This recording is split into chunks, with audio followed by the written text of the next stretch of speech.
There are some studios that just make games. And then there are studios that make worlds people live in.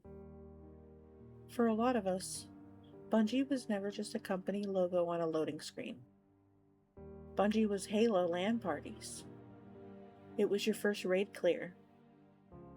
It was hearing, "Eyes up, Guardian," and somehow immediately understanding that this game was going to be different.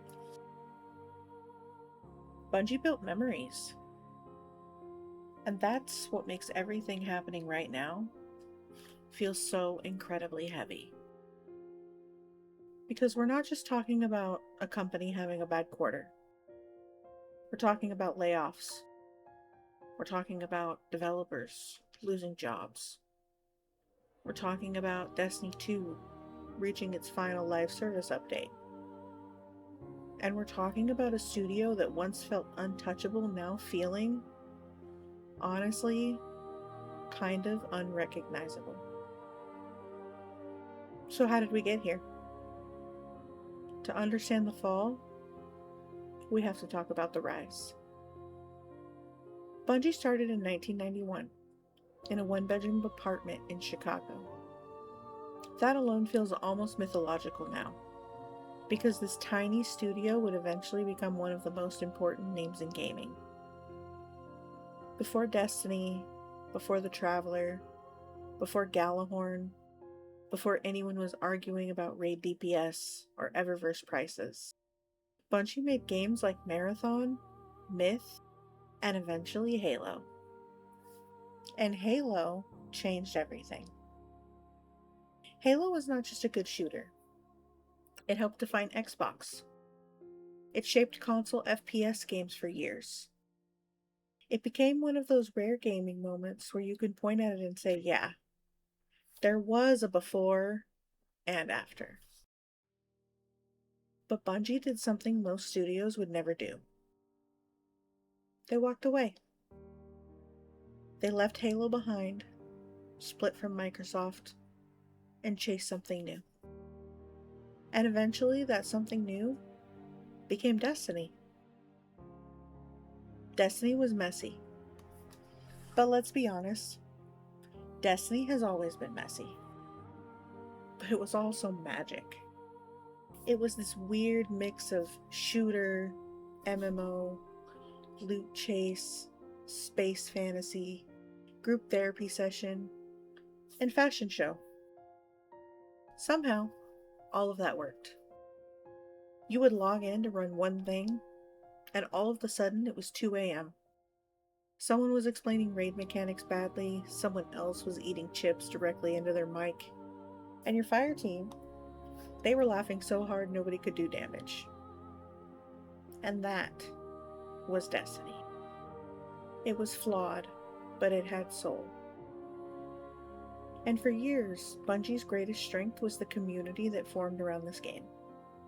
The clans, the Sherpas, the raid groups, the lore nerds, the PvP sweats, the people who carried new lights through content just because someone once did that for them. Destiny became bigger than Destiny. But somewhere along the way, the machine started to feel heavier than the magic. And genuinely, I think this is where things started going wrong. Not in one single dramatic moment. It wasn't just one bad expansion. It wasn't just one bad business decision.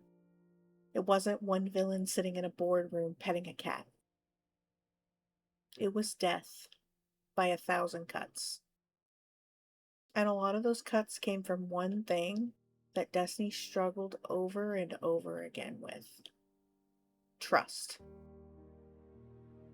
Because Lightfall was not the first time that players felt let down. It was just the loudest example.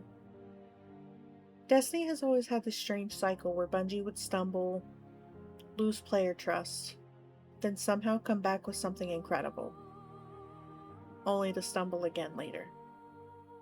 Even in Destiny 1, the launch was rough. The gameplay was amazing. The gunplay incredible. The world felt mysterious, but the story was confusing and thin. People were literally saying, I don't have time to explain why I don't have time to explain. And somehow that became the perfect summary of the whole narrative. Then came expansions like The Dark Below, which added content, sure, but it also felt small compared to what players were expecting. House of Wolves had some good ideas too, but it still didn't fully fix the feeling that Destiny was trying to figure out what exactly it wanted to be. And then Bungie dropped The Taken King. And suddenly everyone remembered why they believed in this game. The Taken King felt like the moment Destiny finally became Destiny. There was better storytelling, better systems, Oryx, Kingsfall, meaningful loot, actual momentum. It felt like Bungie listened, and that became the cycle. Break trust. Rebuild trust. Repeat. Destiny 2 launched, and it somehow felt like we were starting over again. Static rolls, double primary weapons, slower ability cooldowns, 4v4 Crucible, simplified systems. It felt like Bungie had taken a game people spent years helping shape and sanded off a lot of the depth. And then came Curse of Osiris. For a lot of players, Curse of Osiris was one of the first major, wait, what are we doing? Moments in Destiny 2. This was supposed to be about Osiris, one of the most mysterious and powerful figures in Destiny lore. This was supposed to open up Mercury, the Infinite Forest, the Vex, and all of these possibilities within time, simulation, and prophecy. And instead it felt tiny. Mercury felt small. The Infinite Forest felt repetitive. The story felt underused. And the loot chase just wasn't strong enough.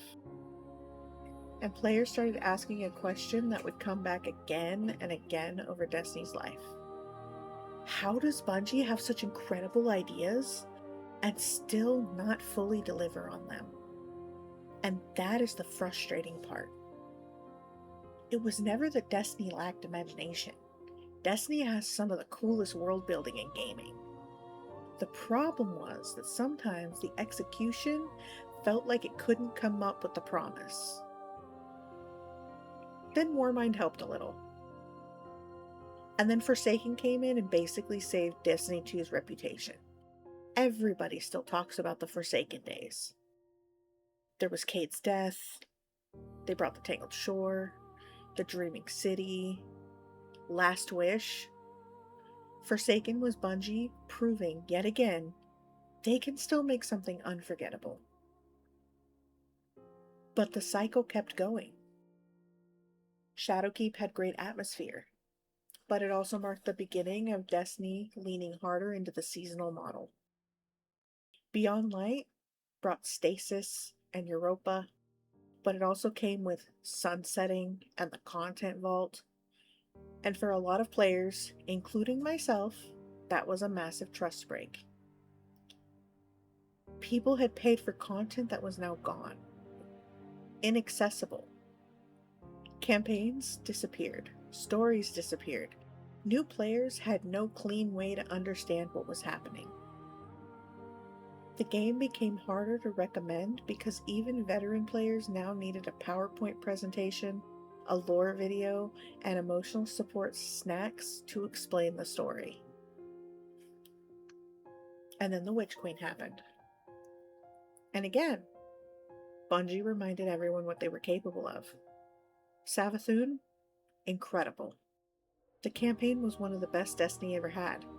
Legendary difficulty felt rewarding, the story actually landed, and for a moment, it felt like Destiny was back. But that's what made Lightfall hit so hard. Lightfall wasn't disappointing in a vacuum. It came after the Witch Queen. It came after years of trust being broken and rebuilt. It came at a time when players were expecting Destiny to be heading into its grand finale with confidence.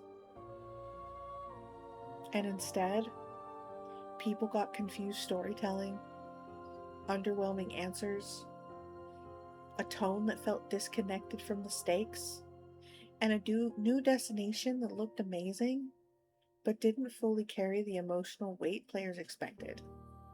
And that is the real pattern. Destiny's problem was not that every DLC was bad. That would be easier to explain. The problem was inconsistency. Bungie would make something amazing, brilliant, and then follow it with something that made the players question everything again. The community kept giving Bungie another chance because when Destiny was good, it was really good. It was unlike anything else. But every time trust broke, it came back with less patience. And eventually, those trust issues became bigger than just one expansion. Destiny became harder and harder to explain to new players. Content came and went. Stories disappeared. Systems stacked on top of systems. Monetization kept expanding. The seasonal model started to feel less like exciting new chapters and more like homework with a battle pass. And here's the thing. Players can forgive bugs. Players can forgive balance mistakes. Players can forgive a weird weapon meta where everyone is using the same 3 guns like we're all trapped in a spreadsheet. But players have a much harder time forgiving the feeling that their time is not being respected. And once that trust starts cracking, it is extremely hard to repair. Going back to Lightfall was one of those cracks. Bungie itself later called Destiny 2 Lightfall a quality miss, while explaining the financial pressure and restructuring that led to the 2024 layoffs. In that same post, Bungie said the studio had become overly ambitious. They spread their talent too thin. They were spreading it across multiple incubation projects, scaled support structures beyond what it could realistically maintain, and they began running in the red. That part matters. Because for years, a lot of players looked at Destiny and thought, how is this game making so much money and still feeling like it's barely holding together? And behind the scenes, it seems like the answer was because the studio itself was barely holding together. In 2019, Bungie split from Activision and took over publishing rights for Destiny. At the time, that felt like a huge win. For the community, it felt like Destiny was finally free. I myself said maybe this is what they needed. They just need to self-publish their own games. And maybe creatively they were free. But financially, self-publishing a game like Destiny is not small. Live service games are expensive. You need massive teams, constant updates, servers, marketing, expansions, QA, community management, new player onboarding, engine problems, future projects. All of that costs money. Then in 2022, Sony bought Bungie for $3.6 billion. At the time, Sony said Bungie would continue to operate independently, self-publish and reach players wherever they chose to play. On paper, it sounds hopeful. In hindsight, it feels like the moment Bungie became part of a much bigger corporate expectation. And expectations are dangerous when the numbers do not match the dream. In 2024, Bungie laid off 220 employees. It's around 17% of the studio. And they also moved 155 roles into Sony Interactive Entertainment. Bungie said they needed to refocus on Destiny and Marathon after rising costs, industry shifts, economic pressure, overexpansion, Lightfall missing the mark, and needing more time for the final shape in Marathon. And truly, that should have been the loudest alarm bell possible. And now here we are. We got our final live service update on June 9th. We were told active development was concluding, but Destiny 2 would remain playable like the original Destiny still is today. But then just 3 days ago, Sony confirmed another major round of layoffs at Bungie. We were told the cuts affect a significant number of employees, including most of the Destiny team, some Marathon team members, and also people that are in SIE teams that support Bungie. Sony also says that Marathon remains a part of its portfolio, and that Bungie's future projects are still in incubation. But nothing's been greenlit. That's where we stand right now.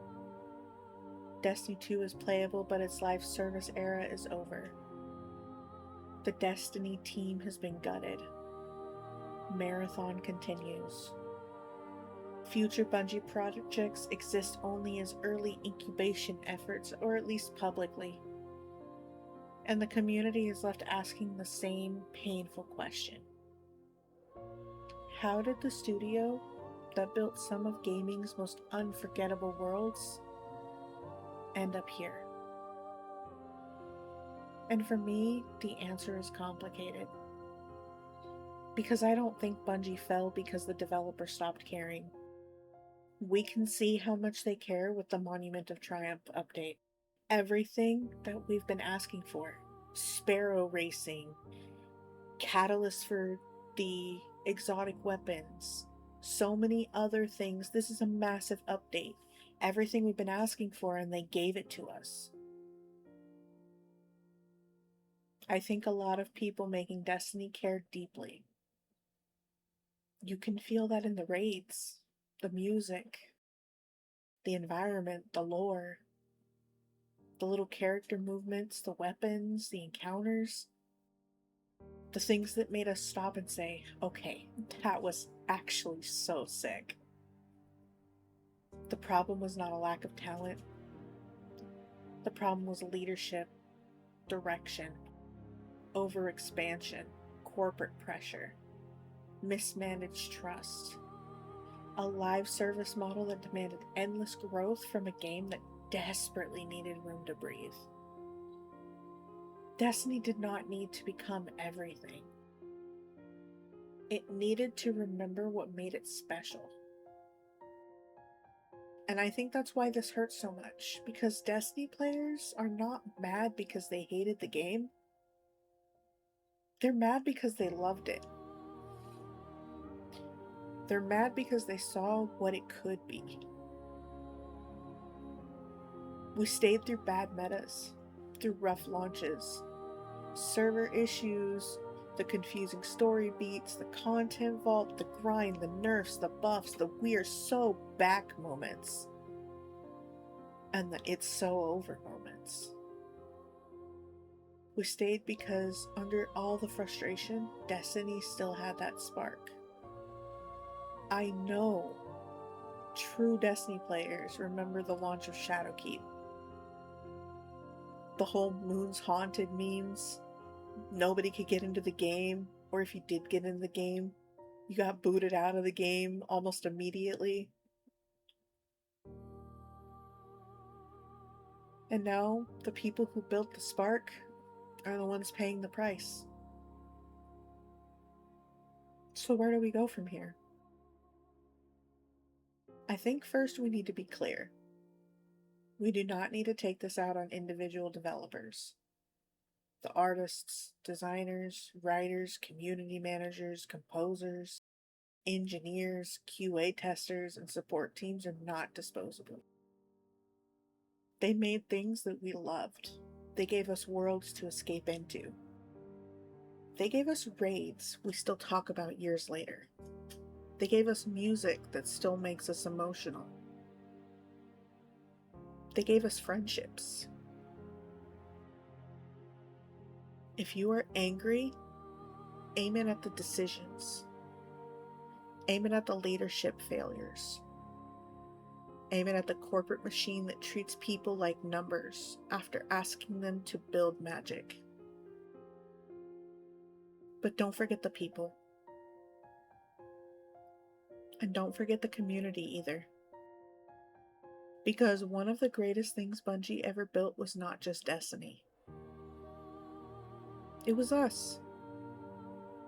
The fire teams, the clans, the late night clears, the one more run, the friend who explained an encounter for the 15th time and somehow still had patience, the new light who became a raid regular, the people who showed up when life was hard because sometimes a voice chat and a dungeon were enough to get you through the day. That doesn't disappear because a company lost its way. Bungie may be changing. Destiny 2 may be entering a different kind of ending. But the community is still here. And if there's one thing that Destiny taught us, it's that Guardians are at their strongest when they stand together. Don't forget, Guardians make their own fate. So be loud. Be honest. Be kind to the developers. Support the people affected. Share your memories. Criticize the decisions that got us here. And remind the industry that games are not made by quarterly reports. They're made by people. And they are kept alive by communities. We're not done carrying each other yet. And to every Bungie dev affected by these layoffs, thank you. Truly.